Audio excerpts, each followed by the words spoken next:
2020 COVID ikaingia. Nikashindwa kulipa hiyo pesa. Let me tell you. One of the guarantors alikuwa naona nikipost story yangu kwa Instagram.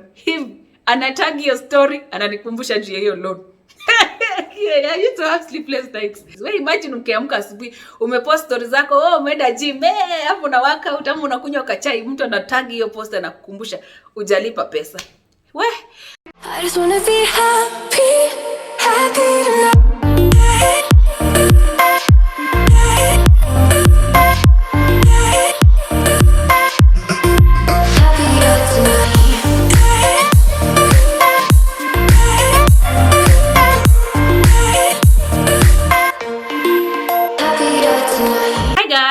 All of you are doing great. I am back again with an update on the construction. I posted a Q&A on both my YouTube and Instagram, and some people wanted to know a few things about this kind of project or this kind of investment. So today I decided to do a sit-down video for you guys to just answer all of your questions, just to give you more insight on what it takes to start such a project, or what it takes to, set up such a project. If you've been thinking of an investment that can make you money at the comfort of your home, or at least make you money, some extra cash as you are working or as you're in business, or even if you're retirement, if you're looking for something that can give you money until uzeeke, this is one of those investments. And this is the video for you. Stay tuned. I'm going to answer all your questions here, and if you have any other questions that you feel like you need answers to, just leave a comment in the comment section. I'll be able to address it in my next video. So that being said, guys, let's get going. So the first question is, what inspired me to venture into real estate? Well, hey, where do I start? I initially was working for Barclays, and when I left Barclays, I had some savings, and I was so scared of losing this money or misusing this money, and I needed somewhere to invest this money or keep this money, because I was just out of work and I had this money that I had saved. And my sister happened to know someone within Migori who was selling land. It was a desperate call. And also I had this fear of buying land in Nairobi because I was scared of being conned, because I was still very young and I was still very fresh in the market. I didn't know what requirements, what due diligence is. So when I went there, she actually is the one who insisted that I should get the land. She was like, this thing is going to appreciate and you can later on resell it and use the money for something else. So it was somewhere to save the money. Initially, it was not about the construction. So fast forward to 2016, I got a job at an affiliate of SportPesa, which is called Pambazuka. I worked there for some time. So when I started working is when I started building these houses. And the idea came to me because I had been out of work for some time and I'd tried to do businesses here and there and they were failing. Nilijaribu kinyozi, unahaya mtu wa kinyozi, leo akuji kesho anakuja, leo akuji kesho anakuja. And then, also the customers are coming because of this person. I ended up closing it. I opened a biashara for clothes. I started with mtumba. I used to go to Gikomba and sell clothes. Naleta nguo saa zingine, naleta nguo zingine zenye hazitoshi watu, zingine sizes juu nini, yani sizes za wanawake ni tofauti. So getting into the market was quite a hassle for me. I ended up closing. I have tried so many businesses. So having been through all that, I wanted something that I was sure itanipatia pesa. I was sure that I didn't have to be there or to employ someone. I didn't want anything to be pegged on someone being there for it to work. Finally, I said, you know what? If I'm investing this into a business, it has to be something that will give me money. Ata kama siko, ata kama niko, and also something that is long term. And that's how I came up with the idea of building houses. And since I already had land in Migori, that automatically became my preferred place to do what? To build. I did not know that itakuja kukua kitu yenye I would enjoy doing, and after finishing and seeing people, getting into the houses, they are full and the demand was there. I was like, wow, I can actually do this, So yeah, that's kind of how I found myself in the industry, really. Short story, long story. And that's how we are here today. Someone asked, what are the requirements for the approvals. So for the houses that I'm building, which are low-cost houses and nyumba za chini, si gorofa, the requirements are really not so much. I think with 50,000, you're able to get all the documents that you need for the approvals. You need a public works stamp, which is within the county. You need physical planning, you need lands approval, and also you need to pay someone from the NEMA to do the assessment for you to be able to start constructing. So those are the things that you need for this project to take off, and the cost is roughly about 50,000. You can check with your county or your area to see what requirements are needed for that particular area. So someone asked, what is the size of the land and what is the cost? The size is 4.1 hectares. I believe imeandikwa 4.1 HA. I believe that is hectares, and I think it's like an eighth. Kwa wale wanajua hesabu, kindly text down below. Let us know what is the size in layman's language. The cost in Migori, currently, the place is called Banana, and it is like near the center or near the town. The prices for the lands there range between 550 to 700, 800,000 shillings. You can get a piece of land. What does one need to start? I think I've already answered about the documents. Land is available, but there's no finances. Hakuna pesa kila mahali. You have to have at least some money for you to start anything. Hata kama ni biashara. So I don't know how to help you, but you can start a saving plan for yourself and give yourself a period or a duration. I want to maybe save for the next 2 years or for the next 1 year and things like that. How much do you need to start? This question is very difficult to answer because it depends. If you are taking a loan from the bank, then you can just start. But if you're doing it out of your savings, then I suggest you just start slowly. For me, initially, what I did, I used to pay money to the hardware in Migori. I went and collected numbers of the people who supply things.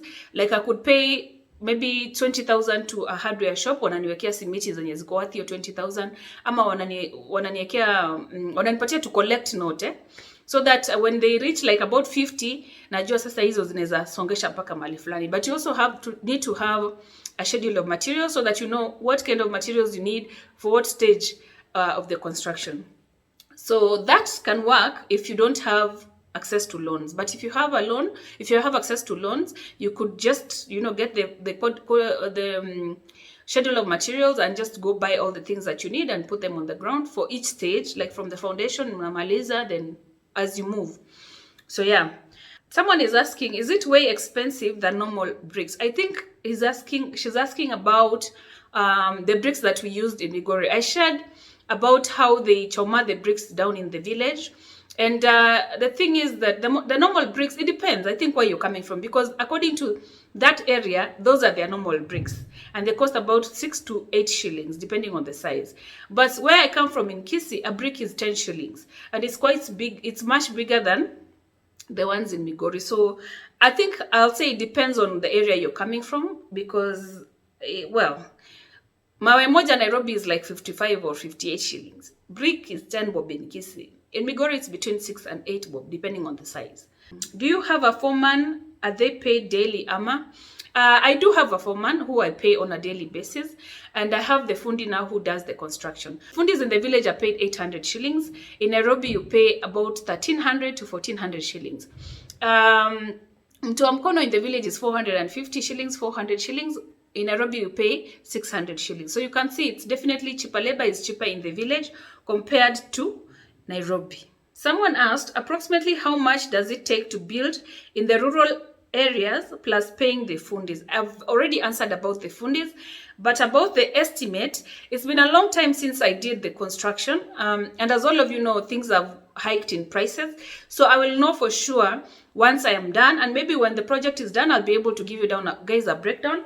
I've been trying to document each and everything on this book just to have the facts, so that once the project is done, I can come back and tell you guys, I managed to build these houses for this amount of money, so that you have a rough idea of how much such a construction would cost right now, because I know things keep changing. So I'll know the answer for that for sure once the project is done. Someone says, no question, but I'm so proud of you. Thank you. Napendanga kusikia hiyo. Aya, so there's another one.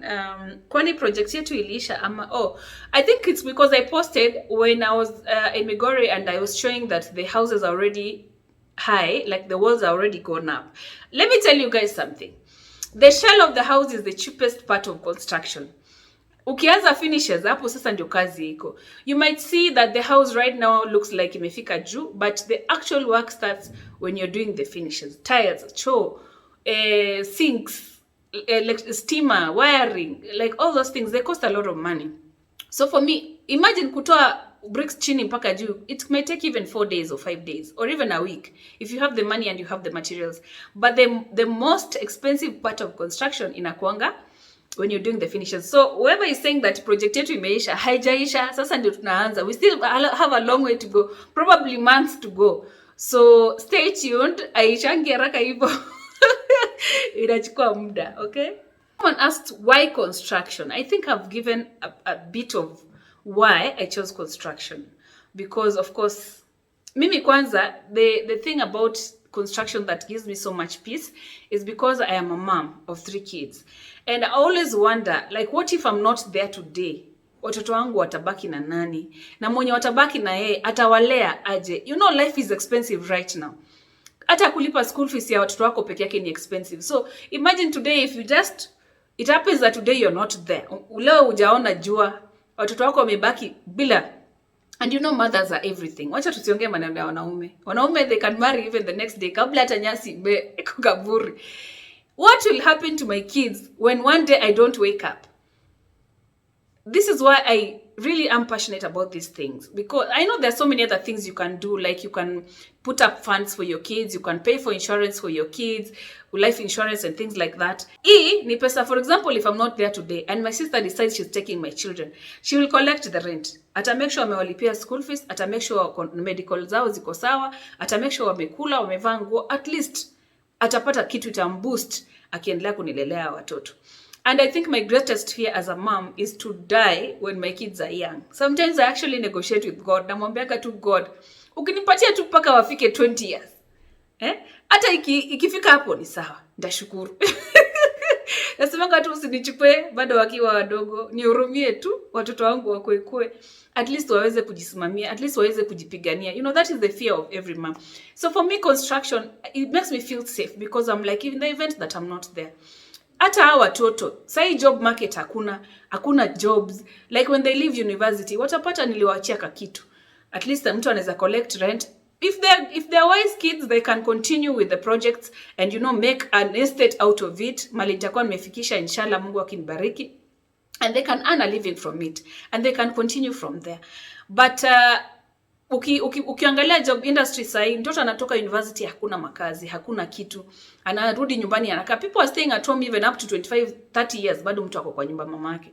So this gives them an easier landing than the landing we got when we started life. Because I came to Nairobi when I was 18 years. Nilikuwa nimemaliza tu high school. So I had to start from somewhere. I have struggled, I have fumbled, in Nairobi, imenichapa character development vibaya sana.